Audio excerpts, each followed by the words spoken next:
Well, welcome, Deanna Torres, for the second part of our interview. Appreciate you Thank you, being here. Jim. We're having a ball, and we've talked in the first episode. If you are tuning into this and you haven't listened to the first, I recommend that you do listen to it. But we're at a point now where life is reached a place where something needs to change, and there's only one way to do that, and that's to do something. Deanna, what was the first thing that you started to take action to change your life? Well, after the divorce and, like I said, getting reestablished, I was still working in education.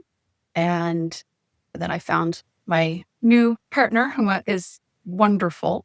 And I knew I needed to change my career. I wanted to Okay. do something in the healing field. I didn't know what it Mhm. was.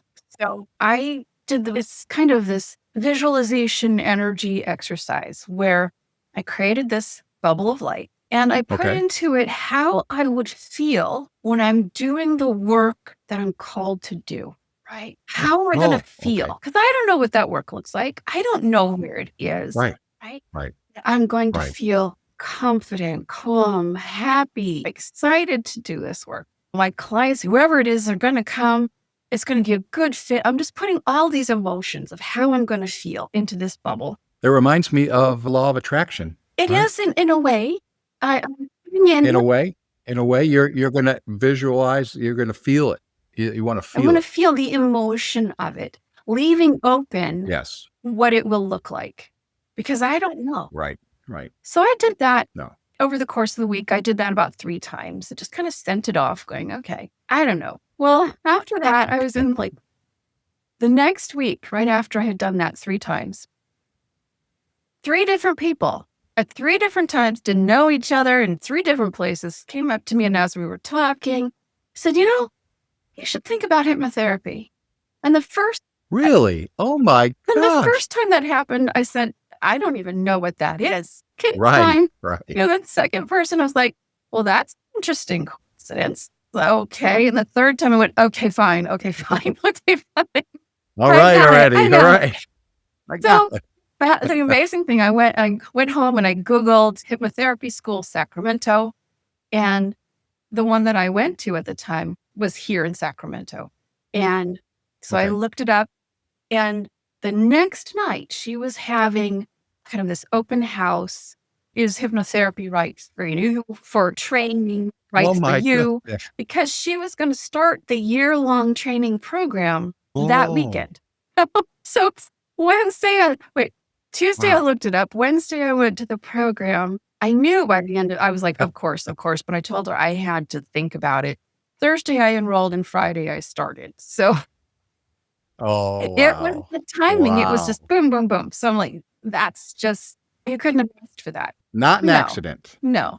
Those were the signposts that your soul sets ahead of time in your life plan. People talk about, well, Yeah. what's the difference between predetermination, predestination, and free will? And I said, well, there's both, right? It's like there's Yeah. a basic movie script where you got to hit Yeah. this mark and you got to hit that mark, but you can ad lib in between. Right. Right. Right. That's a great way to say it. Yeah. Yeah. So the free will is you get to choose. You get to decide, well, if I want to do this, am I going to go straight there or am I going to kind of take a lot of detours? But eventually you will get there. So yeah, that was the beginning of a wonderful journey. That was in 2009. And at the same time, And that was Catherine Zimmerman you were yes, studying with, right? yes, California Hypnotherapy Academy. She's amazing. She's in San Diego Okay. now. So shout out Okay. to Catherine. And at the same time, I started training with Hank Wesselman and his wife, Jill, in Okay. shamanic work, which I found the overlaps between the two to be very similar. Accessing the trance state to receive intuitive information, to make stronger connections to the spirit world, to the beings who are surrounding us all the time to try to help, right? Yeah. Let's slow down and go back through what you just Okay. talked about there. Because you covered a lot of Yeah. territory. And so in the shamanic as well as the hypnotherapy, is Yeah. that what you call it? Hypnotherapy. Mhm. Yeah. What are the things that you're doing? You're entering a trance state, Yeah. is that right? Well, you're accessing a natural brainwave state. All right. So basic Okay. brainwaves. Okay. Okay. Beta, brainwaves. You're wide awake, you're alert, you're focused, you're really intense, on a task. That's where you and I are right now. We're in in beta. Right. Right? Alpha is a slower brainwave. You are in that Okay. daydreamy, kind of everything's good state. Just relax. And when you're relaxed, right? You're in the kind of more receptive mode there. Below that, there's a thin band in the brainwave state, like 4 to 7 beats per second. That's called theta. And that's where shamanic practitioners go. They drop into that to access that brainwave state. And in hypnosis, we take people to low alpha or even high theta. Same brainwave state. Okay. Now, below that is delta, where you fall asleep. So every night on your way to sleep, you go right through that hypnotic state. That's why your body gets heavy and you don't act out your dreams. Right? Okay. And then you wake up and you go through it again. So it's not something outside of us or foreign. Right. It is a natural function of our brains. Yeah. When we all go to sleep, we don't control the flow of it. Some people can. From beta to you can, though. Like when you're first waking up from a nap without an alarm clock, you just wake up naturally. Yeah. And your body is still heavy and you feel so cozy, but you're awake. Even if you don't open your eyes, you're very aware of what's going on in the room. Right. That's it. You're there, right? Yeah. Oh, okay. You haven't started the day and jumped up and gone, oh my God, what time is it? What day is it? What do I have to do? Shoot you into beta. Yeah. Okay. So being able to do that, though, on demand, basically, to put yourself into that trance state. Mediums do it. That's how they can shift their awareness so they can see things that aren't apparent to our physical eye. It doesn't mean they're not there. It just means that we aren't seeing them. So shifting into that, that's like I said, shamanic practitioners go there. We take our clients then to that state as hypnotherapists because in that place, you can access the subconscious mind. So in hypnotherapy, our goal is whether that's to create change, to release core beliefs, to release trauma, to affect, change in how you perceive yourself in the world. We can't do that from the conscious mind. So we have to access the subconscious to do that. And we can get there in the low alpha. Can we do that? And optimally theta. Theta is great, but you don't have to get there. Yep. Meditators get there. When you're empty, blank mind, when you're just watching the thoughts go by or just being in that nowness space. That's where the subconscious has come up and you're in that field of perception because to the subconscious mind, everything is now. Conscious mind, it thinks in future and past. Yeah. I see. Yeah. I had a fascinating interview with a fellow who worked for the military doing remote viewing. And that was all about the subconscious, learning to communicate with your subconscious. That is a very shamanic thing, actually. He was projecting his consciousness to somewhere else in what the shamans call a middle world. Okay, this earth and the energy level of the earth is the middle world, according in the shamanic cosmology. I'm sorry, say that again. It's physical earth, right? The physical universe and the energy component of it. That is called the middle world in shamanic cosmology. So that's what they were doing. They were literally projecting their consciousness to somewhere that they wanted to go. Some people call it dream walking, right? Or astral projection. It's the same thing. Oh my goodness. And so the subconscious is where it's at. Well, when you're astral projecting, you're not in your subconscious. You are projecting your awareness. That's shamanic journey work is what you're doing. Astral projection is the thing. You are projecting your consciousness. Hank used to call it re-geographying conscious awareness. You're just shifting to a different location and observing your energy body, right? Okay. So, but the subconscious mind allows you to access quite a bit. I love that concept of I'm conscious. I'm sitting here talking to you and my consciousness is right here. I could, with the right training, I could take this same consciousness that I'm here, I'm looking around, I'm seeing things. This consciousness, I could transfer to another place on the globe. You can, yes. On the globe and in any of the other dimensions and the other worlds as well. As long as you know how to do it. Have you heard of Robert Monroe? the Maroon.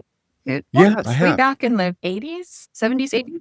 He wrote Okay. about his experience with spontaneously doing this and not understanding what was happening. So, yes, with the right training, with the right practice, yes, absolutely you can. It's best to have a teacher so that when you get into situations, in fact, Monroe did cover a time loop in his books where his future self came back to rescue his younger self, which was fascinating. That is, I am not familiar with that until today. A time loop where we ourselves could help an earlier Version of ourselves, yes. self. Earlier That's age of ourselves, yes. so neat. So neat. So, yeah, so I studied with Hank and Jill for about 10 years. And in that time, interestingly, both Catherine Zimmerman, my hypnotherapy teacher, and Hank Wesselman, my shamanic teacher, recommended Michael Newton's books because we can access the spirit world, which shamanic cosmology calls the upper world, through trance, through journey work, and through hypnosis. We can. Okay. So we talked about the middle world. That's where we are right now, correct? And then you can, using these methods, go to, what was the other world? The higher world? Upper world, right. Upper And this world. does not denote this, it's better because there's also the lower world. But the lower world is not hell or anything dark. It's the dreaming of nature. Okay. So you'll find in the lower world, the spirit animal allies, animals and mythological beings and animals who've gone extinct. People who've gone, races who've gone extinct. Their echo of their experience is still there, right? Place of power. But it doesn't mean that they're like hierarchical. It's actually, you know what a torus is? A donut shape. It's a 4-dimensional. A what? Say that again. Torus. Torus. Torus. It's a shape. No. It's the shape of a donut. Don't know that. Okay. Okay. What some call, I believe, a 4-dimensional sphere.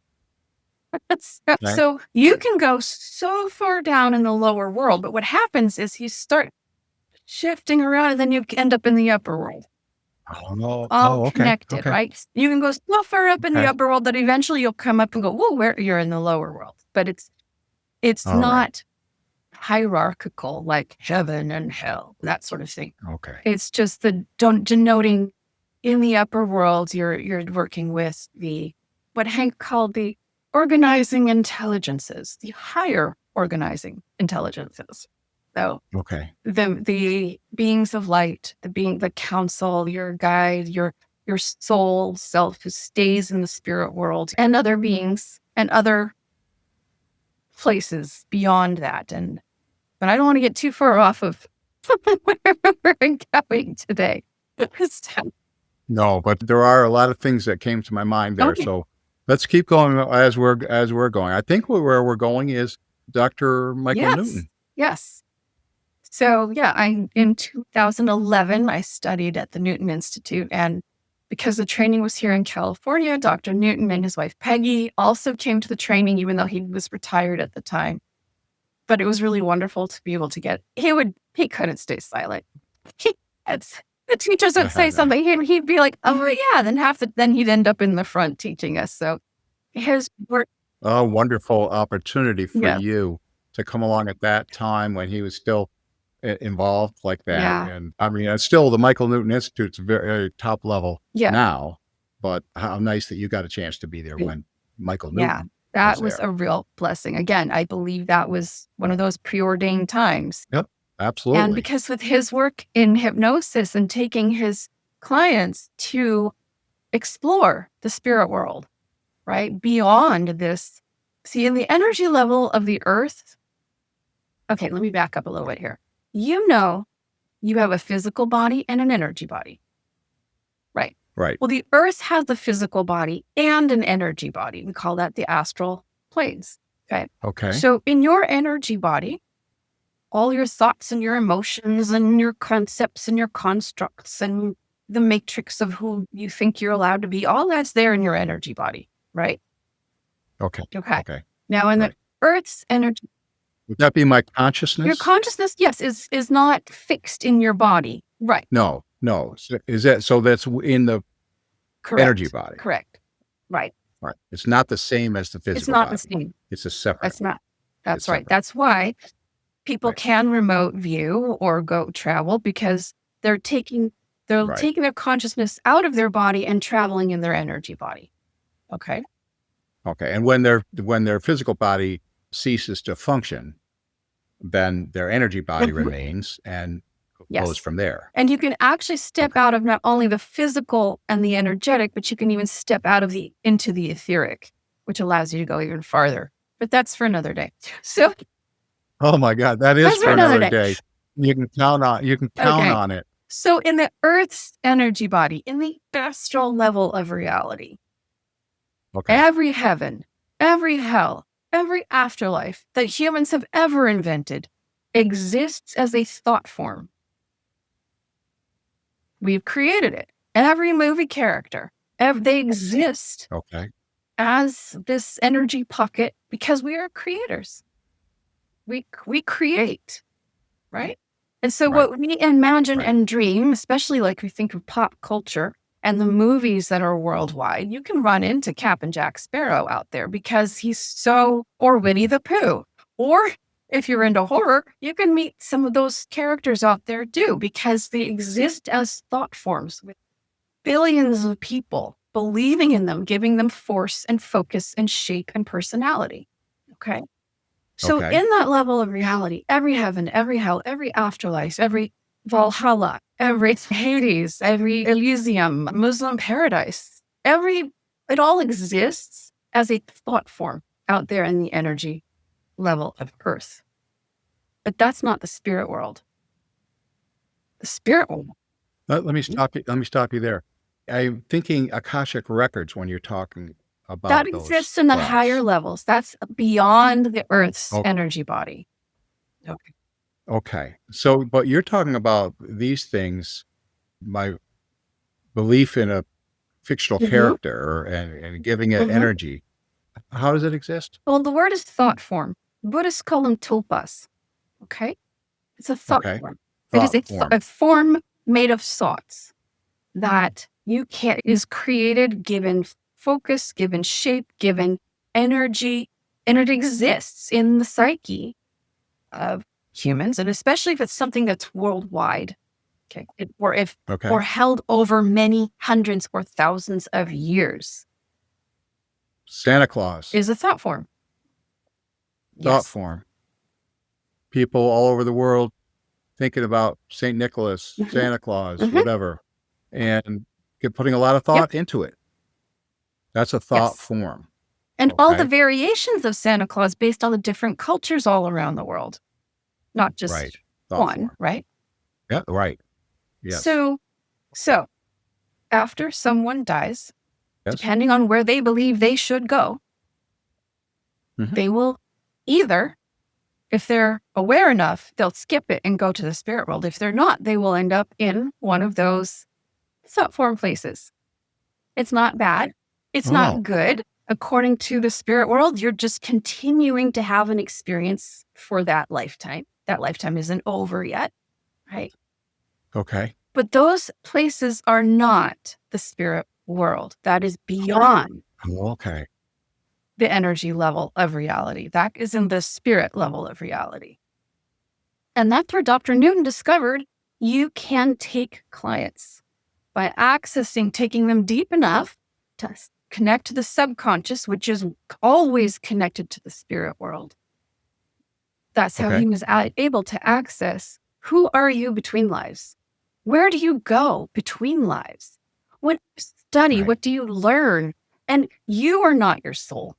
It's as if, to use actors again, okay, your soul looks Okay. at a script and says, "Ooh, I want to play that character." And, "Oh, that person's going to be Okay. in this other role with me. Yes, we're going to do this together." Right. And Okay. That's your soul. Your soul's your making that soul is decision. making that decision. And Okay. some Okay. people, like Jane Roberts, she wrote The Seth Material or The Education of Oversoul Right. 7. So she calls that the oversoul, the soul that's kind of over everything, right? That includes Yep. not only every past life you've ever lived, but also all the experiences that it's having in between lives, right? So when it's Right. time, for example, for an actor to put themselves into a role, they don't put the entirety of themselves into a role. They don't lose themselves. They don't forget who they are. They put part of themselves into a role, right? And the same with the souls, the oversouls. They take a percentage of their energy into form. Okay. Dr. Newton discovered it was anywhere between 25 and 70%, although 70% is a lot. 25% is not usually enough, Okay. but it's in that ballpark range. So that part comes in and makes the symbiotic connection with the body in utero, usually Okay. about 3 to 6 months of gestation. Right? But Okay. the interesting thing is, because Dr. Newton created this method, and there are many other methods that other people have created, he's not the only one. Okay. We can take people who don't have shamanic training, who don't have trance skills. We can guide and facilitate them to the spirit world so they can have this experience for themselves. And that in and of itself is contributing to the shift in the awareness and the level of spiritual responsiveness in consciousness in the world. Right. Okay. Yeah. Would you say that again? The fact that we can go to that time between lives, and that is contributing to The raising of the the conscious frequency vibration in all of everyone's awareness, right? In the field of humanity, where before it was just this heaven or that hell, or we, and the few mystics, the few back then would have this awareness, right? A few people might have that open connection to their oversoul. Right. But now it's like what Brian Weiss did for past lives, Dr. Newton did for between lives.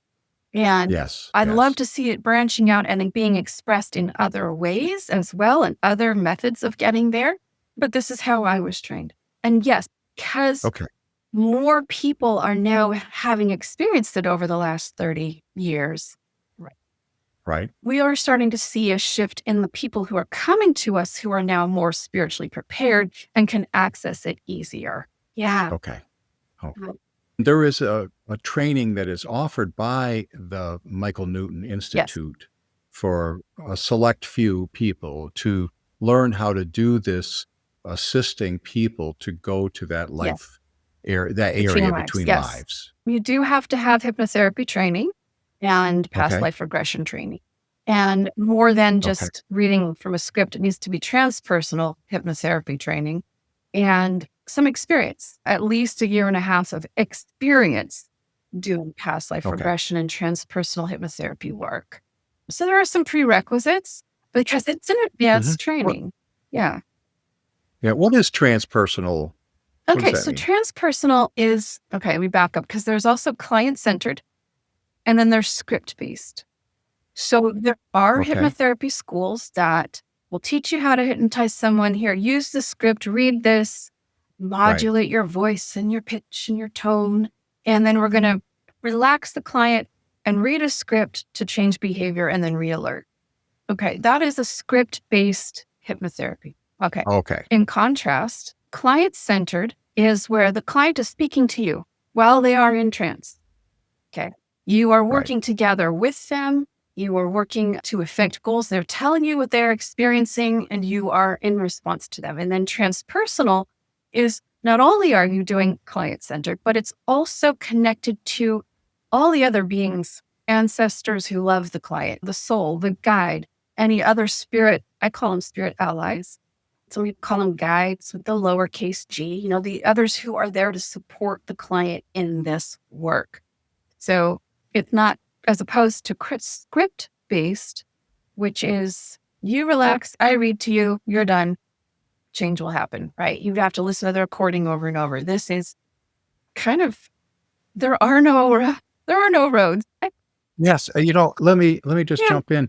I have had what's the middle one there? Not client. I've had that hypnotism, and not having had a lot of experience with hypnotism, I take a lot of comfort in being able to communicate with the person that I'm working with. and tell them what I'm seeing and whether I'm comfortable or not or whatever. And so that, but then when you talk about is it interpersonal? Is that what it is? Transpersonal. Tr- Mhm. Transpersonal. When you talk about the transpersonal and how that works, I can tell you that I had a strong emotional feeling come over me just by you talking about it. The thought that the thought that it's possible to connect up with all those beings, guides and loved ones and ourselves from other lives. Is that right? Other Sometimes, but sometimes. sometimes, Well, s- when you do past life but regression, then yes, that's what you are doing. Yeah. yes. So the transpersonal hypnotherapy is that what's used with the With a Dr. Newton, Michael yes, Newton yes. work? Okay. He, Wow, that's yeah, he awesome. did start with just here's the script, learn the script, read the script, and Right. realized that, you know, that didn't allow for a broad, and he did that at the beginning when he was doing his research Right. because he Right. wanted to have the same parameters, for scientific study. But Right. now with training in the Newton Institute, they really do want to see that you have proficiency, not only like where are we going, but not using a script, being open to where you are led and guided and for the good of the client. Because they're the ones, and I Yes. tell them the team upstairs are the ones who's really running the show today. That's a great. We can all visualize Right. that. The team. That's right. Oh, that's they got the whole squad is over Yes. there. So supported. They're You are working on it. so loved. You are so surrounded by all these beings of light who love you and are cheering you on. Right. And that And now let me just that is this condition of each and every one of us, right? absolutely all the time. Every person on earth has that team Yes. there that we can't see, we can't verbally talk to, but They they're are there, there. whether we know about it or ever thought about And it you or not. can talk to them but you have to learn how to listen. That's what I am trying to work on, Aren't we all? and I do now start to get a feeling like, oh, y when I get a thought come in my head that really I wasn't thinking about whatsoever, and something comes in my head, and I'm like, "Oh, thank you. Exactly. Thanks, Mhm. guys. I appreciate it." Yeah, and so I am starting to get some of that Yeah. coming in. There are so many things that I wanna talk to you about, soul fragmentation, what your work was like as a case reviewer, and the ethereal Mm, that you brought up, which kind of struck a chord that and so someday, would you be willing to come back and talk more? Please, please, absolutely, please? Jim. This has been a blast. Yes, I Okay. will. It really is. It really is fun. And well, thank you so much, Deanna Torres. Now, let me ask Mhm, this. If somebody wanted to go on one of these voyages with mhm. you, are you available for them Yes. to take people on these tours back to your Yes. We call life between Life Between lives? Lives hypnosis sessions. Yes. They can find me either on the Michael Newton Institute. Find a practitioner. You find, whether you want to be on Zoom or in person, everybody there is good, but you can find me there. Or you can look me up on my website, which is hopeforyou2.com. So HOPE, the number 4, YOUTOO.com. Thank you so much. I hope a ton of people get a chance to work with you because it just sounds so, so great. And thank you. Thank you. I look forward to Thank you, next time. Jim. All right. Yeah. Bye.